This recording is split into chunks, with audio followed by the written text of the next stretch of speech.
I woke up because something in my bed sighed. At first I thought it was my pillow. On a space station, pillows sometimes made weird noises depending on the recycled air pressure.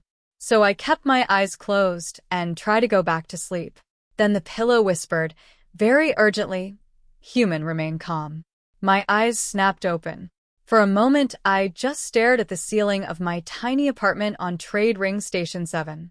The ceiling lights were dim, the station's artificial morning cycle barely beginning. Everything looked normal, except for the fact that my blanket moved. Slowly, like something underneath it was breathing. I sat up halfway and lifted the corner of the blanket. Two glowing violet eyes stared back at me. I screamed. The thing under my blanket screamed louder. We both jerked backward at the same time, which only tangled us deeper in the sheets. I ended up half falling off the bed, while the alien under my blanket grabbed my arm in panic and yanked me back down. "Quiet," she hissed. Her hand, warm, smooth, and definitely not human, clamped over my mouth. "Do not alert the hunters." I blinked at her. She blinked at me. Up close, she was very obviously not human.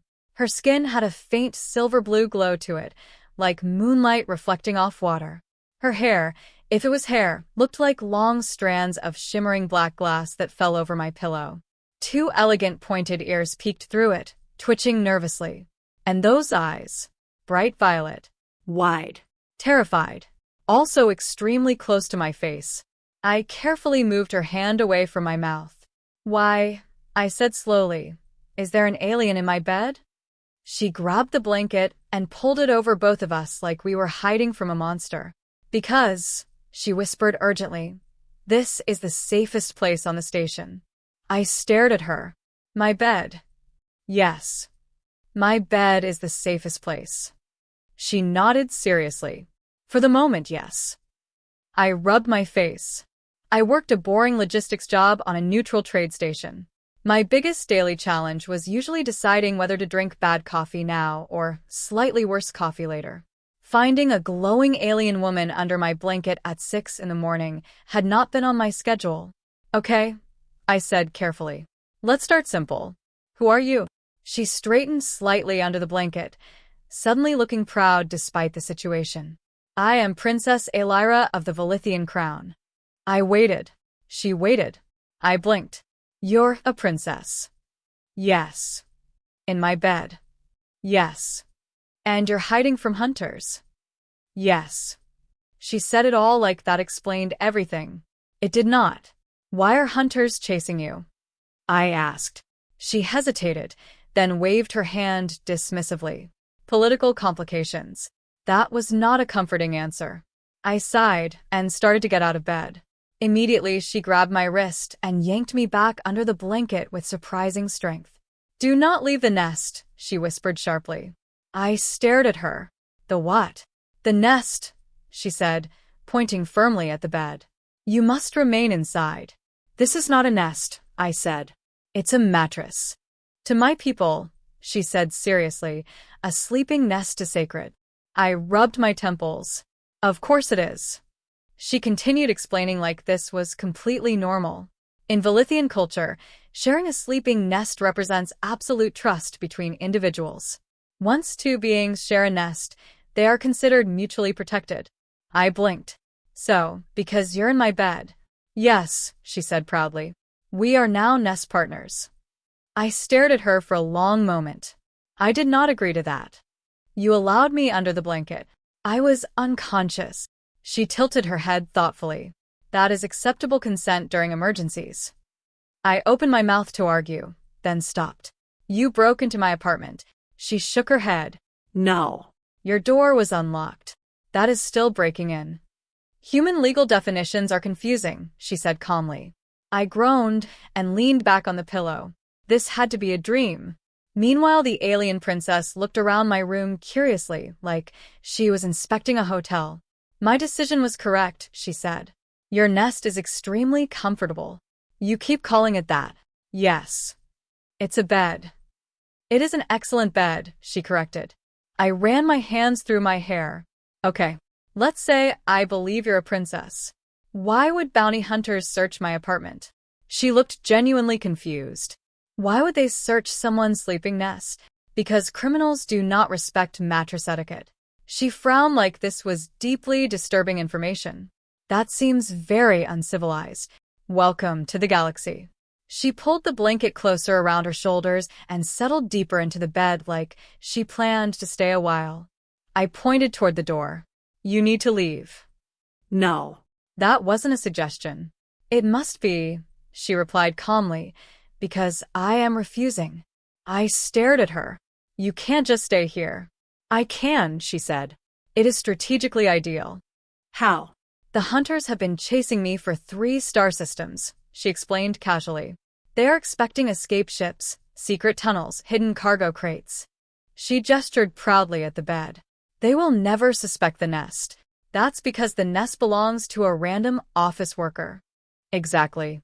I opened my mouth again, but she suddenly leaned forward and pressed her finger to my lips. Quiet. My heart skipped. Did you hear that? She whispered. Before I could answer. Bang, bang, bang. Someone pounded on my door. A mechanical voice echoed through the apartment. Station security inspection. My stomach dropped. The princess' eyes went wide. She immediately grabbed me and pulled me tightly against her under the blanket. Perfect timing, she whispered. This is not perfect timing. Yes, it is, she said confidently. Now you may demonstrate your human bed defense strategy. My what? She squeezed my arm proudly. Do not worry, human mate, she whispered. Your magnificent nest protection will keep us safe. Another loud knock hit the door. Open immediately.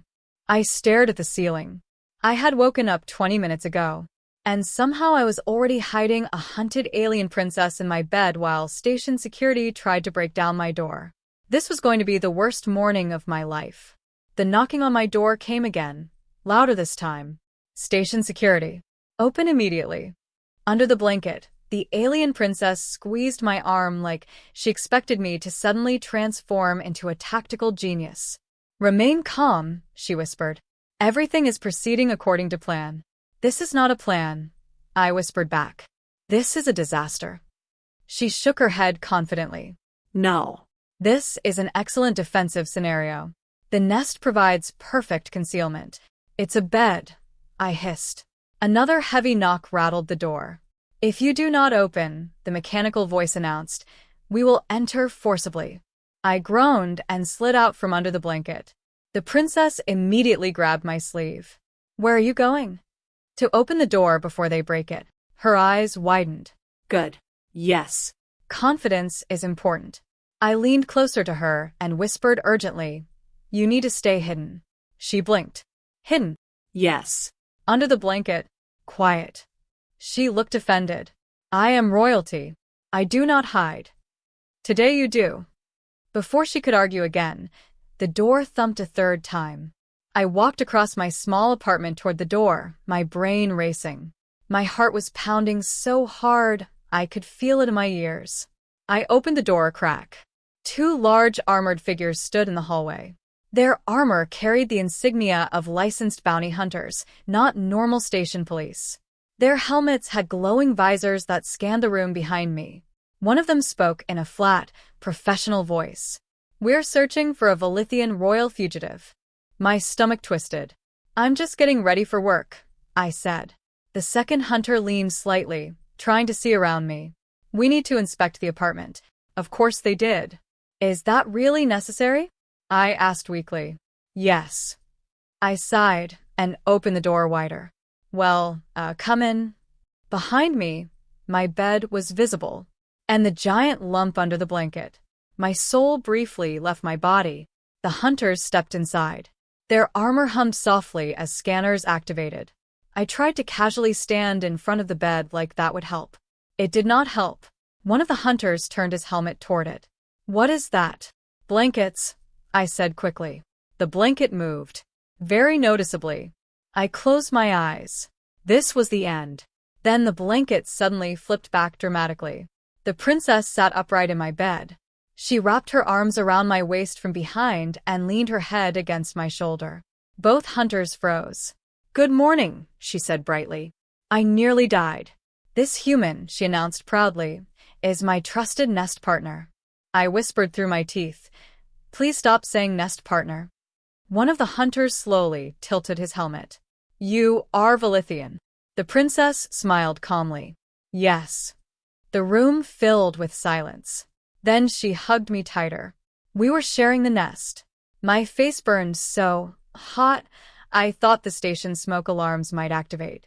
The hunters glanced at the bed, the tangled sheets, the blanket, then at me, then back at the princess clinging to my arm like we had known each other for years. This is a private domestic situation, I said weakly. The princess nodded enthusiastically. Yes. Extremely private. The hunters shifted awkwardly. Apparently, even professional bounty hunters were not prepared to interrupt what looked like a couple in bed. The princess kept going. My human demonstrates exceptional protective instincts, she said proudly. I whispered again. Please stop praising me. She ignored me. He allowed me to share his nest, which among my people represents the highest form of trust. The hunters looked at each other. One of them cleared his throat. We're searching for a fugitive princess. The princess blinked innocently. That sounds dangerous. The hunter stared at her. You match the description. She tilted her head. Many Velithians are beautiful. I made a choking noise. The hunter's visor flickered while it scanned her. Then it scanned me. Then it scanned the bed again. This was the most uncomfortable silence of my entire life. Finally, the second hunter sighed. We apologize for disturbing your arrangement. Arrangement. That was one word for it. The princess squeezed my hand proudly.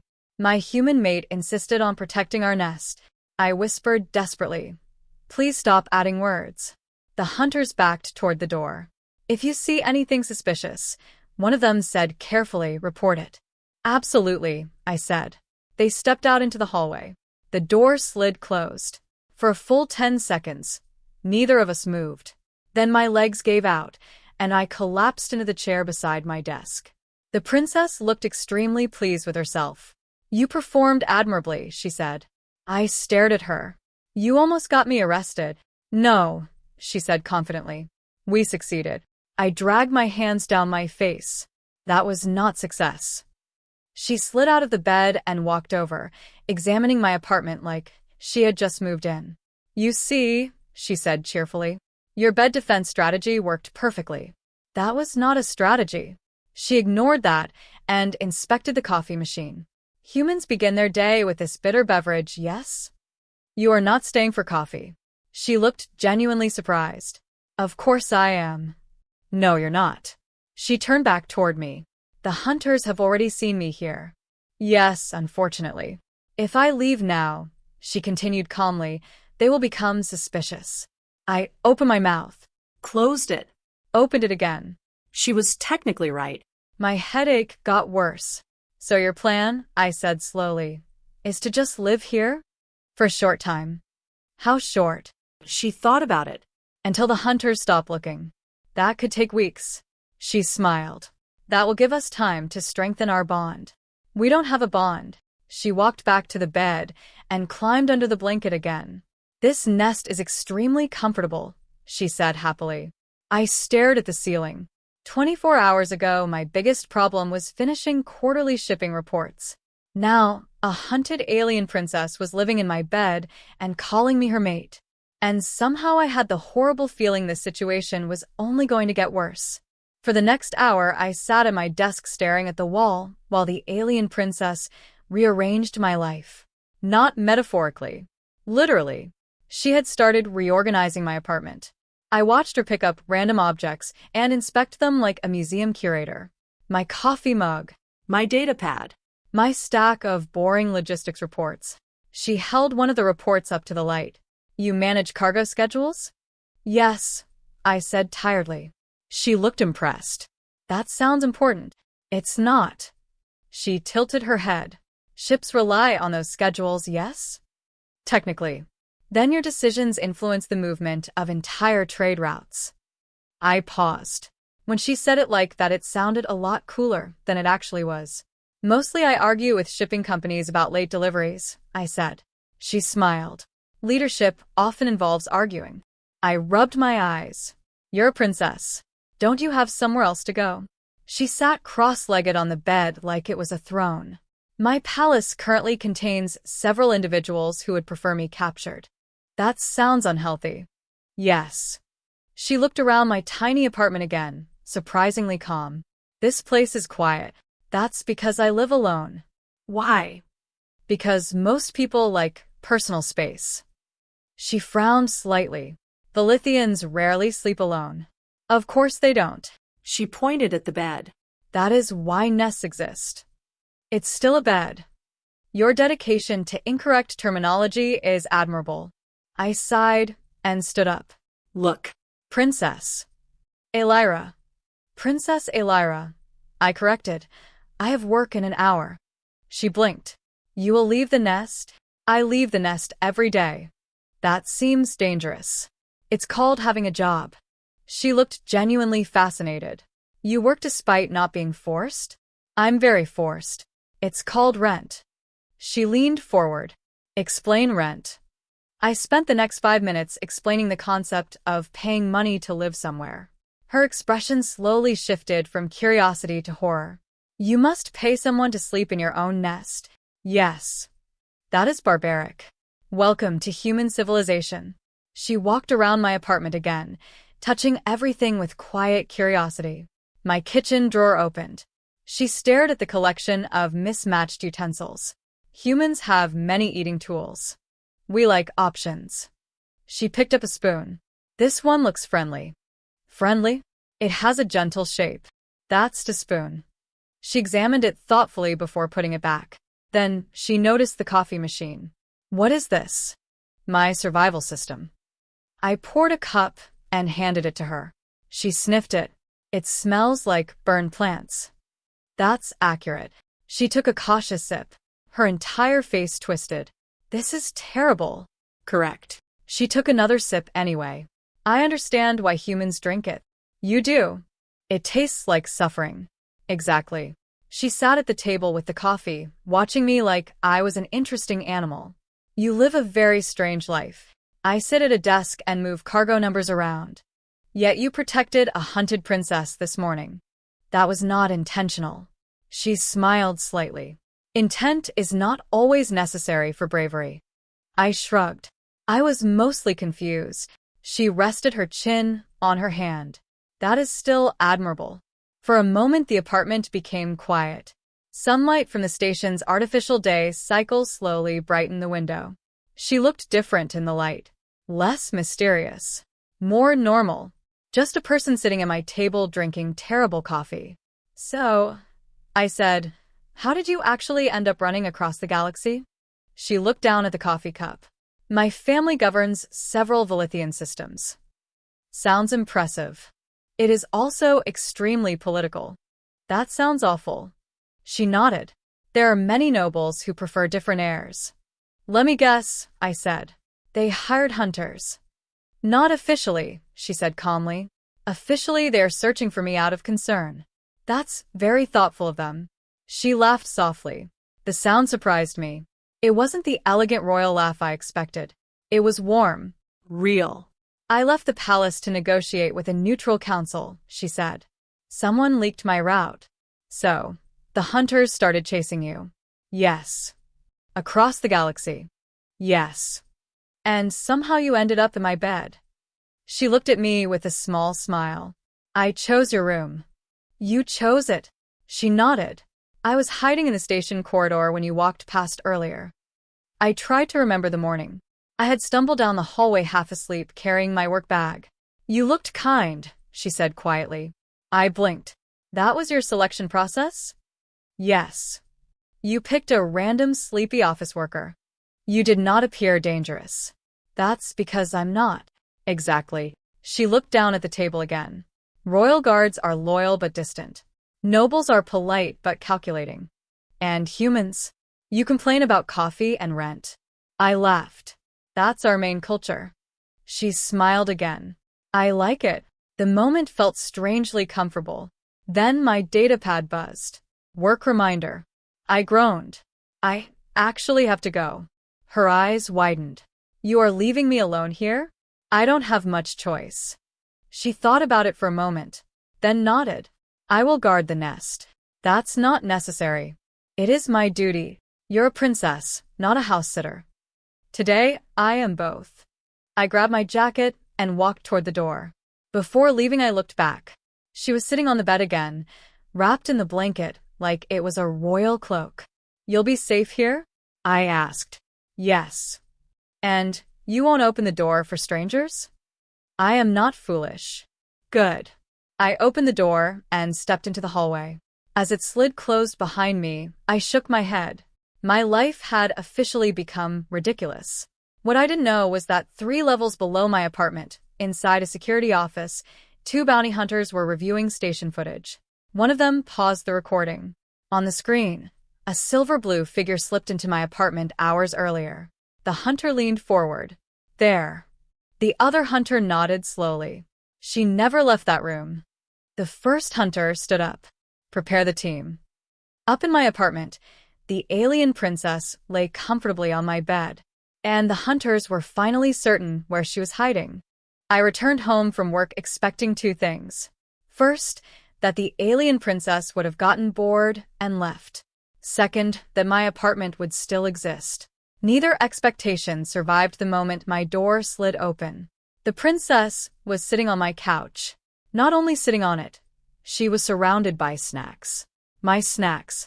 Packets of dried fruit, protein bars, a half-empty container of station noodles, and 2 more cups of coffee sat on the table. She waved cheerfully when she saw me. Welcome back to the nest. I stared at the mess.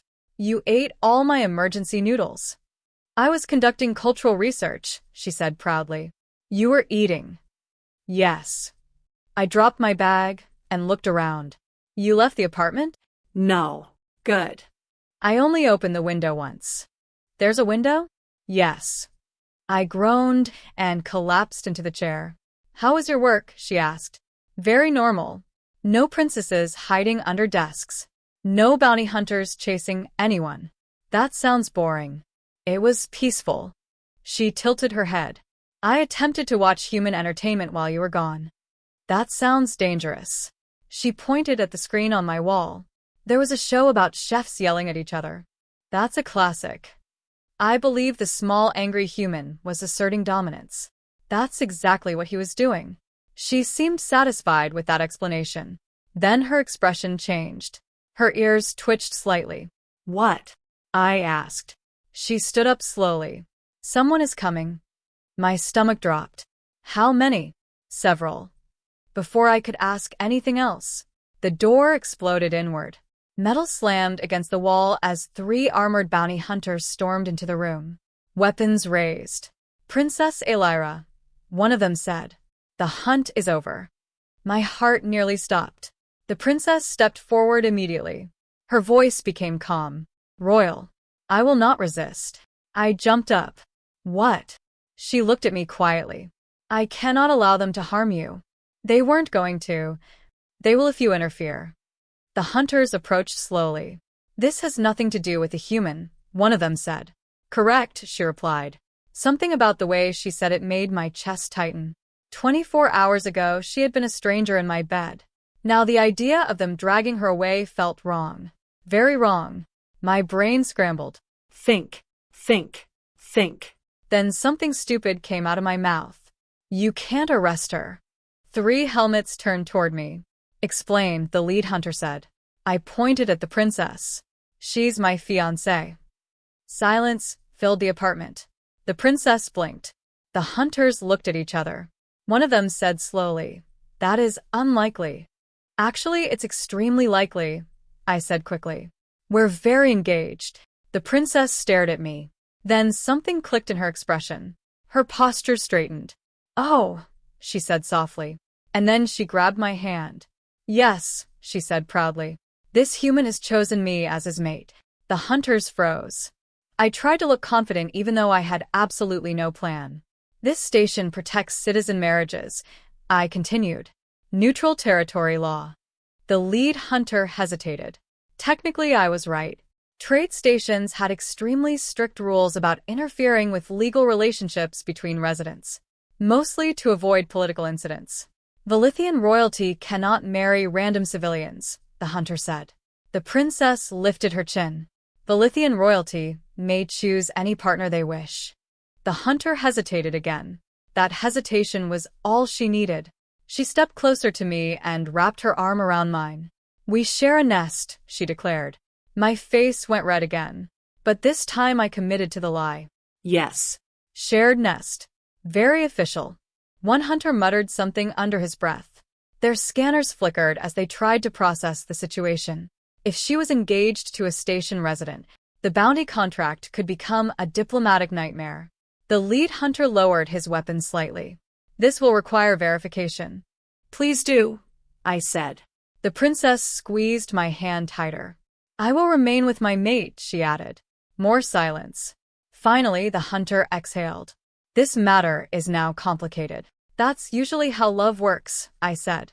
The hunters slowly backed toward the door. This is not finished, one of them warned. Romance rarely is, I replied. A moment later they left. The destroyed door slid halfway shut behind them, and then the apartment became quiet. Very quiet. The princess was still holding my hand. We stood there for several seconds before she finally looked at me. That was not part of your original strategy. There was no original strategy. You improvised. I panicked. She laughed. The same warm laugh from earlier. You saved me. I lied loudly. I corrected. In my experience, she said, those are often the same thing. She finally released my hand. Then she walked back to the bed like nothing unusual had happened and climbed under the blanket. I stared at her. What are you doing? She looked genuinely confused. Returning to the nest. You realize we just told bounty hunters we're engaged. Yes. And that doesn't concern you? She smiled softly. It concerns me very much. I sat down heavily in the chair. This situation is insane. Perhaps. You're a royal fugitive. Yes. And apparently my fake fiancé. She shrugged slightly under the blanket. You declared it publicly. That was supposed to be temporary. She patted the empty space beside her. You should rest. Humans appear very stressed after heroic actions. I was not heroic. You defended your mate. I defended my apartment. Motivations are flexible. I stared at the ceiling. Then I looked at the bed. Then back at her. You're really staying, aren't you? For now, she said. Because it's safe? She smiled. Because I trust you. I sighed and walked over to the bed. Fine. But this is still a bed. She shifted the blanket to make space for me. It is our nest now. I lay down, staring at the ceiling again. 24 hours ago, I had been a normal office worker. Now I was engaged to an alien princess and apparently protecting her from bounty hunters. My life had officially stopped making sense. Next to me, she relaxed comfortably under the blanket. And judging by the way she smiled before falling asleep, she seemed perfectly happy about that.